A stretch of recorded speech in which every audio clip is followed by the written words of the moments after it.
Go west, young man, go west, and grow up with the country, as Horace Greeley is famously quoted in 1865. The Mountain West has made a cascade of moves that has staked their claim for their future. In this video, we're going to recap the series of recent invites to the Mountain West Conference that have been made since inviting UTEP as a full member of the conference. We'll run through the decision-making process and then the potential impacts on the rest of the G5/G6 college football landscape.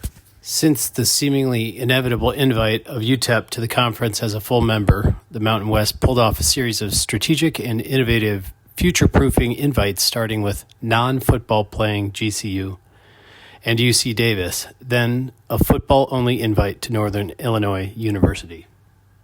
Gloria Nevarez, commissioner of the Mountain West Conference, has shared openly with several news and media outlets the methods behind the madness about how they approach the invites, and has spoken frankly about the difficult position the conference found itself when one-time powerhouse Pac-12 conference failed to secure a lucrative media rights deal.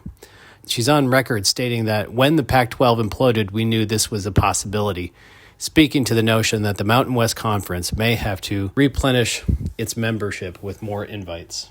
She then spoke about what's important when it comes to media contracts. Obviously, in a West Coast inventory, there's not as many schools as there are in the East. So she mentioned that going east would help a little bit with the inventory, hence the invites to Northern Illinois. And it was rumored that Toledo was given an invite but turned it down as well. The Pac-12 and the Mountain West Conference are definitely in a head-to-head competition for that market. So going east actually helped them quite a bit now that they can get some central time zone eyeballs, as well as the Mountain, the Pacific, and then Hawaii Aleutian time for those late night time slots. And it's kind of interesting because she did make a note that even though a lot of the conferences around are now flying across the country, they've always been an airplane league because of the geography. Typically because the mountains, they've always really had to fly between the closest schools between each other, rarely are within driving distance. So football's a bit of an exception in the impacts to the travel.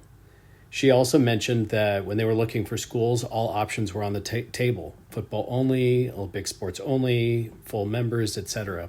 And that's reflected in the invites that we see here. The one thing that she did note was that they didn't want to be sending multiple squads over the Rockies multiple times a week. So football only invites for schools that are really far away, like Northern Illinois, makes sense. And then she said, when you talk about full-time members, you got to think about baseball, softball that have 3 days, they have 3-day stretches, they have weekends, and you've got double round robin sports. So it's really a deeper analysis when they talk about that. And of course, then again, getting back to the media contracts, she kind of talked about when you see the moves today, they're really setting themselves up for another realignment in 2032 when all of the media contracts really come up for sale again. And so that was kind of the goal. That's kind of what they did. Now, let's take a look at the schools that they did invite and see how they matched up to that strategy. Let's start with the addition of GCU. GCU is one of the up-and-coming programs in the country in regards to men's basketball, which obviously strengthens the basketball profile of the Mountain West Conference. But the trajectory of the university seems to match the other institutions as well. The Phoenix market is also highly desirable, and even though Gloria Nevarez mentioned that they've always been a flying league, the Phoenix location is really desirable because it actually is a little bit drivable for some of the universities. And it's a big market. The Mountain West Conference headquarters is moving from Denver to Las Vegas, where they're going to host a lot of their conference. Well, they already host a lot of their conference championships. But Phoenix is not too far away, and it's a major market. And so it seems like a great fit as far as the profile there. If you look at the number of folks in enrollment, that's about average for most of the Mountain West schools. TV market obviously is big. One other factor that was noted was that the student body and sports experience has been really developed there at GCU. They've done a great job of building a rabid fan base, and really having a lot of support there. So even though she mentioned that it's already an airplane league, but in this case, the geography really helped out the addition of GCU to the conference. UC Davis, a rising power in FCS football and a prestigious academic institution being a part of the University of California system, offers long-term potential. While UC Davis will compete in 16 Mountain West sponsored sports starting in 2026, its football team remains in the Big Sky Conference for now, citing a commitment to building on its historic FCS success. Furthermore, the facilities for football really haven't had significant investment, but the addition now gives the school more impetus and a realistic time frame to continue to build on their current successes. The location is helpful to give San Jose State and Nevada Reno another competitor in the region, and solidify the live game day experiences as well as the TV market in Sacramento. It's a solid, forward-thinking move for both UC Davis and the Mountain West Conference. This is a great example of how the Mountain West Conference already secured the basic minimum requirements of having 8 football-playing members, allows them to have a more sure footing for the renewal of media contracts to be thinking more about the future than the present moment. This move elevates the non-football sport competitiveness, adds academic prestige, and reinforces the California ties. Which brings us to the latest addition to the conference, Northern Illinois University for football only. Why would a conference so focused on bolstering its region reach out to a certain geographic outlier? Well, it's pretty clear. Media market, the Chicago market, and the Central Time Zone. Northern Illinois University has been one of the more successful and competitive programs in the Mid-American Conference over the past decade, with multiple bowl appearances and a strong football tradition, including marquee wins like beating Notre Dame this year, who played recently for the national championship. By adding NIU, the conference strengthens its football brand and adds a program that has shown the ability to consistently compete at a high level, making the Mountain West Conference more attractive to television networks, sponsors, and potential recruits. This ability to attract TV viewers, particularly in the Chicago market, is valuable for the Mountain West Conference as it negotiates media rights deals. By bringing NIU into the fold, the conference enhances its television presence and overall marketability. Having teams across multiple time zones means a conference can have games scheduled at different times of the day, providing TV broadcasters quality, watchable inventory. Networks like ESPN, Fox, and others are more likely to buy broadcasting rights if they can offer a lineup of games throughout the day. NIU is located in DeKalb, Illinois, about 65 miles west of Chicago, a major metropolitan area with a large sports market. This move puts the Mountain West Conference in the Central Time Zone, and it helps the Mountain West Conference gain access to potential new recruiting territories with high talent. I thought it might be helpful to just stop and pause for a minute and talk a little bit about why both sports and TV broadcasts are so important to the universities. We tend to talk about these things and sort of gloss over the finer details, so I just thought this might be helpful for folks. The broadcast provides great exposure for the conference and the schools, which aids in the name recognition for recruiting, not just for teams, but for admissions to the school. Several studies have been surfaced that highlight the relationship of college athletics to student admissions. The exposure can increase national and international interest, leading to more applications from students willing to pay a premium tuition. Additionally, athletic success can elevate the prestige of the institution, creating opportunities for cross-promotion of other academic programs, further driving revenue through higher out-of-state and international enrollments. That is why TV media contracts have become a significant factor in the conference realignment equation, and why so many people are involved in the changing of conferences. Athletic departments, boosters, academic representatives, university presidents, and state boards when state institutions are involved. So just a quick recap, looking at the 4 latest additions to the conference, UC Davis, GCU, UTEP, and NIU. Each school brings a unique advantage to the conference. UC Davis elevates the academic profile as an AAU member and adds high standards. The UC system in California is considered the premier tier for highly selective standards. GCU brings a potentially huge TV market and exposure, as well as elevating the basketball profile significantly, which is why the WCC West Coast Conference invited them to join, being a well-suited up-and-coming replacement for the loss of Gonzaga. UTEP brings another respectable geographical fit in the El Paso market. It places a foothold in the lucrative football talent-rich state of Texas and hosts the well-respected 90-year-old Sun Bowl. These three additions improve the basketball KenPom rating to about 11th. And lastly, the addition of NIU brings the high-profile quality football recognition with their sustained success over the past 25 years, bolstering the conference's reputation for underdogs who outperform their formidable blue blood competition. The legal battles between the Mountain West Conference schools and their move to the Pac-12 highlight the messy and often hypocritical world of college sports realignment. These disputes center on the financial incentives, broadcasting rights, and competitive positioning, and their outcomes could shape how schools approach realignment in the future. While the schools scramble to join more lucrative conferences, the lawsuits expose the greed and double standards driving these moves by both the schools and the media partners. Now, I initially sympathized with schools like Oregon State and Washington State, but then they began playing the same power games as those that left them behind.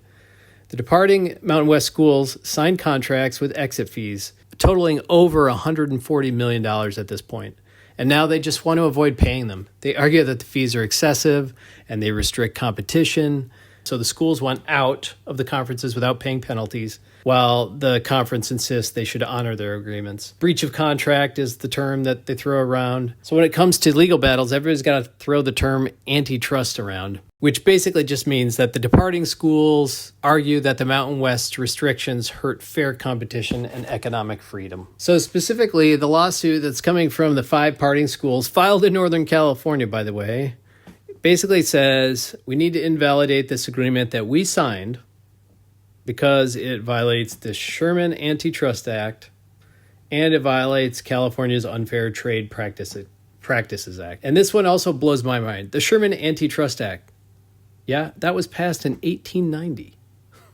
So it's not like you weren't aware of what antitrust is when you signed that contract previously, right? Tells me that you got shoddy law advice or you had lawyers that didn't really do their job and you signed anyways.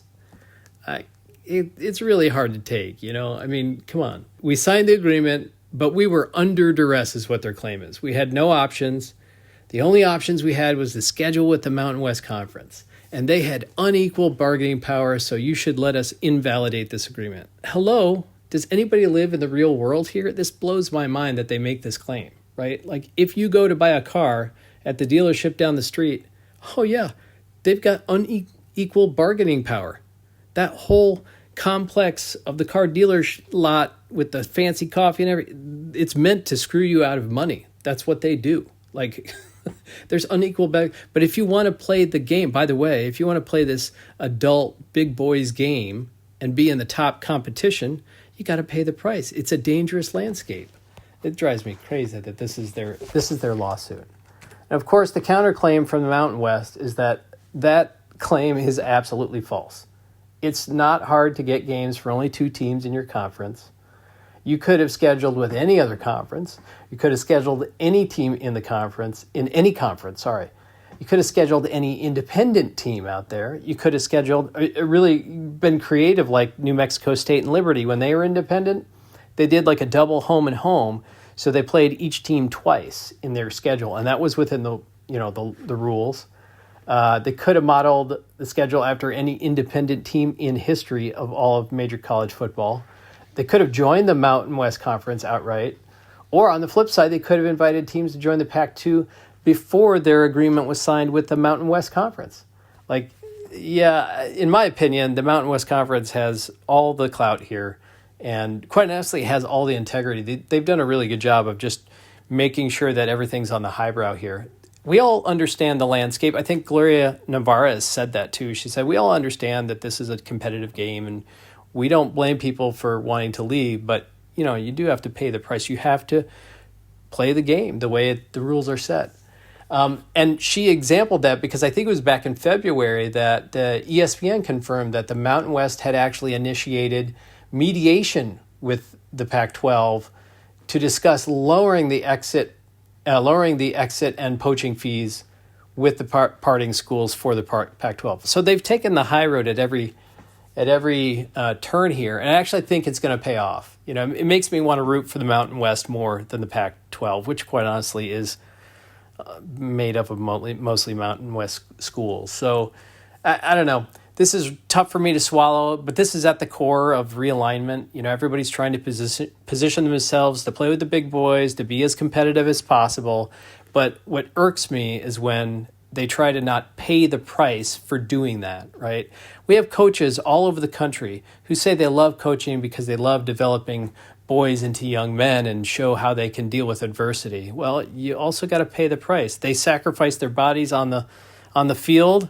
It also rolls over to life. And you don't let the lawyers get to you and squirm out of this stuff. This is crazy to me.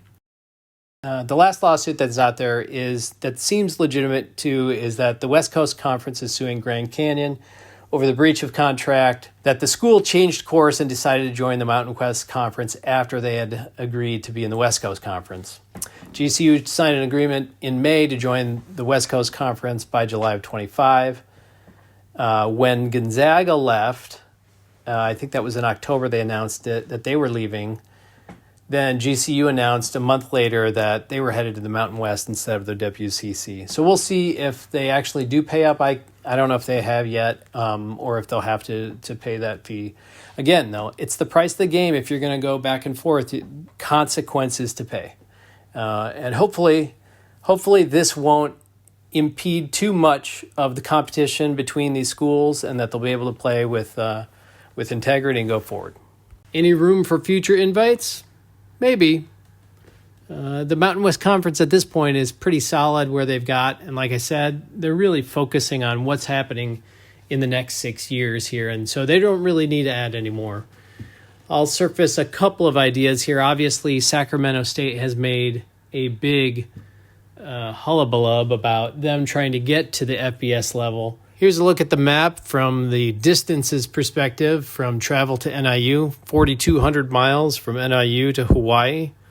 But, if you're NIU, you're thinking, oh yeah, a regular season game in Hawaii, that's going to be fun and exciting and be able to share that when you're recruiting with folks, right? Everything else is about 1,000 to 1,600 miles, so they're going to get used to that kind of time commitment for the travel. But still, the big power play here is you get a decent quality football brand and you get that central time zone for TV inventory. Speculation for future invites remain mostly in the up-and-coming FCS football brands. Texas State was rumored to have been invited to Mountain West and turned it down, and of course they're tied to the Pac-12 invite, but nothing has been revealed lately. So Sac State may make it in there if they make it to the FBS. I think the last time we heard they are looking at going FBS independent. This may be a good time for those Dakota schools to make it to the FBS ranks, but I don't know. The bang for buck on whether or not the travel is worth it for all those schools is dubious at best. Given what Gloria Navarez mentioned about how all schools or all scenarios are on the table, it's very possible they may make an invite before 2026 here. But at this point, Mountain West Conference is in pretty good shape for their media contracts and for going forward as a 6-year plan getting to 2032. So let's talk the trickle-down effect. Believe it or not, these moves actually affect a fair amount of conferences going on down to FCS. Starting with NIU joining the Horizon League for the rest of their sports. Now, this is actually, I think, a really good play. They had plenty of options. They could have fit in just about any of the sort of Midwestern conferences, the OVC, the ASUN, or even Missouri Valley. They could have fit in a lot of them, but this one was good. They went back to the Horizon League, which I think they were in for some time. And they have some pretty even competition there. UW-Milwaukee, Green Bay, Wright State, Youngstown State. Those are great fits for the rest of their sports there. Now, it'll be interesting because the MAC will want to replace NIU, and they may be choosing schools from those FCS conferences I just mentioned, the OVC, the ASUN, Missouri Valley, maybe the Summit. I doubt the Summit. At this point, most of the MAC rumors that I've heard of so far are places like Rhode Island that would match well with UMass that was just recently added. UD, University of Delaware, just joined Conference USA, but that seems to have a fair amount of buzz.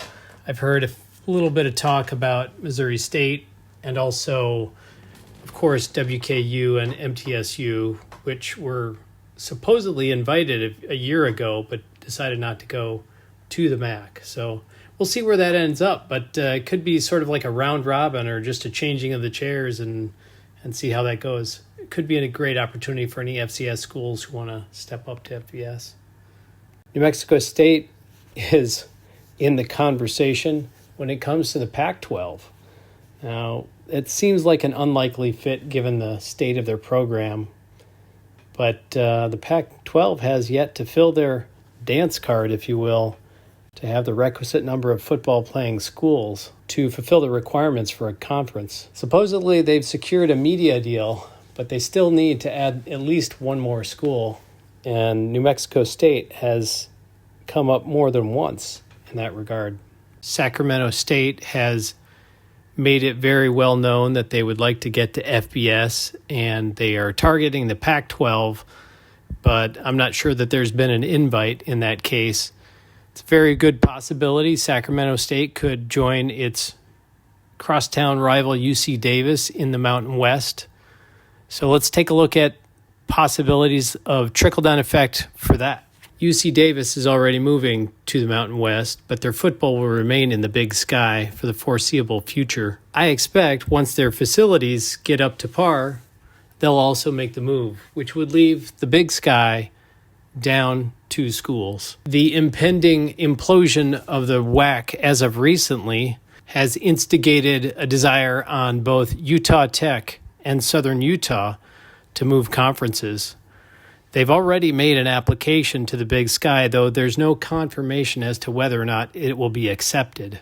So they've also been tied to rumors about them going to the Summit League, where Southern Utah was a one-time member of the Mid-Continent Conference before it became the Summit League. That's probably the more likely of the 2 scenarios. Both Utah Tech, which is recently branded from Dixie State, and Southern Utah are pretty small. Their facilities are both small, and they seem to fit better in a Summit League. Now, if they were to play football, they'd probably remain in the United Athletic Conference, which they created as a partnership between the ASUN football teams and the WAC football teams, where they would continue to travel east into Texas and to Georgia and Tennessee in the United, while their Olympic sports remain in the Summit. Lastly, we round out the movements in the West with the West Coast Conference, mostly because GCU, that was invited and had accepted an invitation to join the conference after the departure of Gonzaga to the Pac-12, is now going to the Mountain West. So that affects them a little bit. If you see this map here, it looks like they're down 1 school given that movement. There has been some rumor that St. Mary's would be going to the Pac-12 as well, and that would put them down a couple of schools. I'm not sure what their thoughts are about replenishing their numbers. They'll have plenty of schools to maintain their conference affiliation. Obviously, the Ken Palm rating may suffer given that the 2 best schools would have left. I would have thought that maybe CVU was a candidate to join the conference since their religious organization or their religious school, but they recently joined the Big West along with Utah Valley. Before we wrap this up, I want to do a little speculation about what might have been had Oregon State and Washington State formally merged with the Mountain West Conference after the dissolution of the Pac-12. The newly combined league could have emerged as a formidable power, leveraging the legacy out of the Pac-12 brand as much as possible and bringing the geographic reach and stability of the Mountain West. This could have led to possibly a lucrative renewed media rights deal even more powerful than the ones we have today between the two conferences. They could have potentially lured mid-tier networks or streaming platforms that might have offered a competitive revenue sharing model and possibly reshape the perception of the Group of Five conferences along with the American as serious contenders in the evolving college football hierarchy. Take into account the level of parity among the fan bases and stadium environments. Oregon State and Washington State boast loyal and passionate fan bases that mirror the intensity found in a good portion of the Mountain West programs. Stadium capacities for Reser Stadium at Oregon State and Martin Stadium at Washington State would have placed middle of the pack among the Mountain West venues, not even breaking into the top five. There could have been a sense of competitive and cultural balance that could have fueled regional rivalries and enhanced the in-stadium experience. This alignment might have fostered a tightly knit, identity-driven conference with strong community support and an underdog spirit uniquely positioned for success in the new era of college athletics. But if only. I couldn't finish this video without mentioning the recent decision by a federal judge, the House settlement against the NCAA. All of that came out while I was building this video, so I'm not exactly sure what to say about it. There's a lot of speculation that the ruling there is going to destroy the Group of Five conferences as far as competition and play, but I'm not so sure about that. I mean, how many of the players that play in the current Group of Five conferences really had a chance to get into these other big schools? They typically get the player that was overlooked or that was a diamond in the rough. And they keep talking about how being able to pay your players out of the school funds is going to make a big difference. I don't know that it will when it comes to those top tiers as opposed to the mid-tier groups. I do fear that we're not going to see Group of Five teams play those big blue chip programs as much. I think there's some sentiment that they want to play amongst themselves, and I personally don't like it. That's one of the things I love about college football is the underdog. Everybody loves the underdog. There's something great about that in building that competition. But suffice this to say, it's been handed down. There's a lot of speculation. I personally think both the Mountain West Conference and the Pac-12 will survive just fine along with the American. I'd love to hear what other people have to say about that. So here's a look at the Mountain West Conference for 2026. For now, anyway. Who knows? A few more could be added soon. NIU, UTEP, GCU, and UC Davies are on their way to bring in new energy, new rivalries, and a whole lot of fire. Like the saying goes, go west, young man, go west, and grow up with the country. Well, guess what? They're all going west, and they're ready to rise with the Mountain West. So let's get ready. This new era starts now.